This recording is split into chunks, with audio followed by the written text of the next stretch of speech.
In the heart of the savannah, where the sun kisses the earth with a fiery warmth, there lived a girl unlike any other. They called her Zola, the Silent One. She moved with the grace of a gazelle, but her eyes held a storm. The village watched her, a mix of awe and terror in their gazes, as she sat beneath the ancient baobab tree, a piece of raw meat in her hand.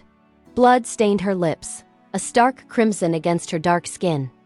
Beside her, a magnificent lion lay peacefully, its golden eyes fixed on her, not as prey, but as a guardian. The children would whisper, the elders would murmur prayers, and the warriors would grip their spears a little tighter. They saw a monster, a witch, a curse upon their lands. But the real reason she lived this way, the secret hidden behind those haunted eyes, would leave everyone speechless.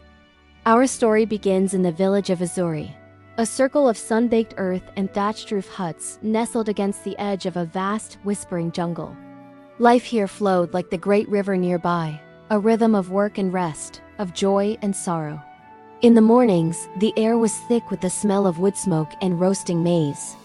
Women, with babies strapped to their backs, pounded yams in heavy wooden mortar, their laughter echoing like music. Men returned from the fields, their bodies slick with sweat, their voices rising in songs of harvest. By night, families gathered around crackling fires.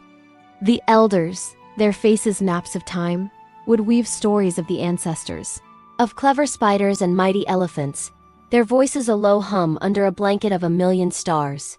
Uzuri was a place of deep roots, of community, of a harmony woven between its people and the wild land that cradled them. Then, one day, she appeared. Zola walked out of the forest not with a roar, but with a silence that was just as loud. She was beautiful, with skin like polished ebony and eyes the color of wild honey. She carried nothing but the weight of a secret. The villagers welcomed her, as was their custom, offering her a place by the fire and a bowl of warm, fragrant stew. She smiled, a gentle, sad curve of her lips, but shook her head. She would not eat their food.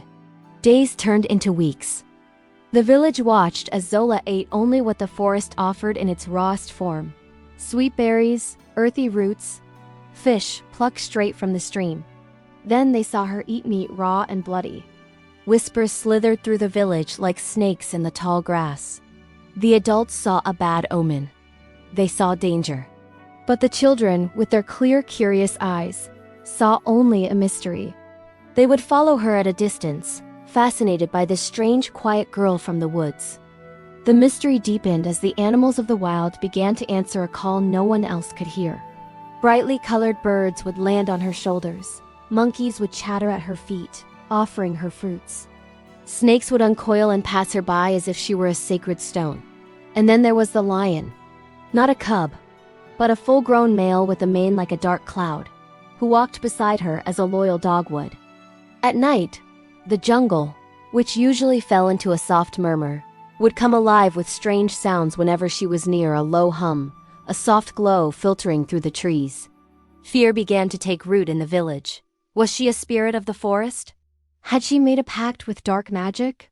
The elders, their faces grim, decided they could no longer live with a shadow in their midst.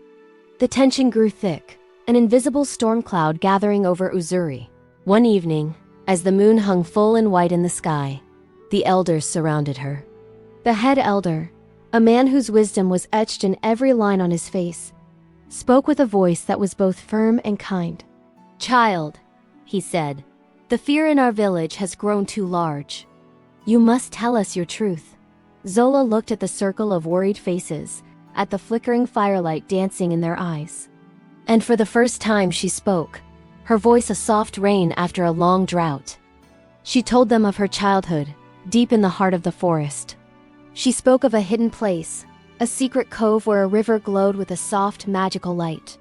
She was just a child, thirsty and foolish, and she had drunk from its forbidden waters, ignoring the ancient warnings.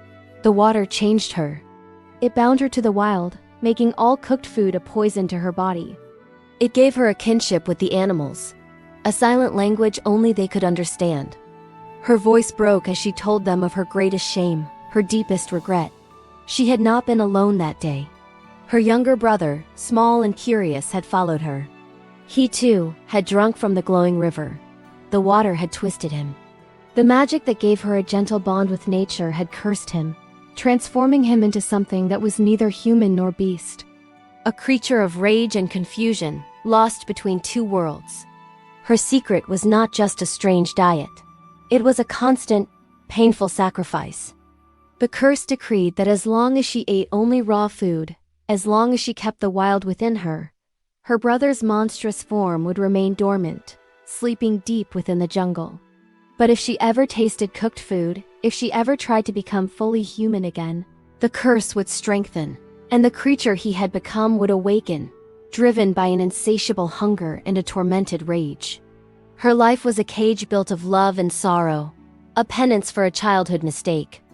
And as she finished her story, a terrifying roar echoed from the edge of the forest, a roar of pain and fury.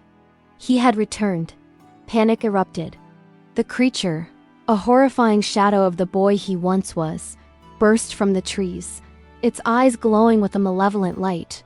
It was a whirlwind of claws and teeth, a physical manifestation of a broken spirit. The warriors raised their spears, but Zola stood before them, her arms outstretched, her face a mask of agony. It was not a monster to be slain, but a brother to be saved. Seeing the raw love and pain in Zola's eyes, something shifted in the heart of the village. They did not see a curse anymore. They saw a sister trying to protect her family. They saw the weight of a burden too heavy for one person to carry alone. The head elder raised his hand.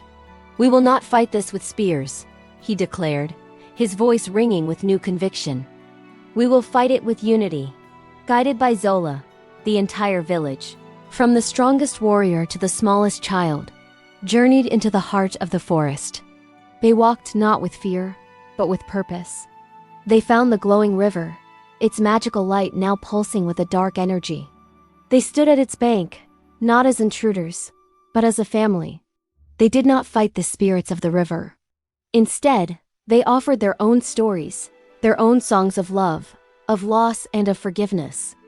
They chanted for the lost boy, for the sister who had sacrificed everything. Their voices, their shared strength, their collective heart, washed over the magical water, a wave of pure human empathy. The curse was not broken, for some magic runs too deep, but it was eased. The creature receded back into the forest, its roars softening into a mournful cry. Her brother was not fully restored, but the rage had left him, leaving only a sad, lonely spirit. Zola was no longer an outcast.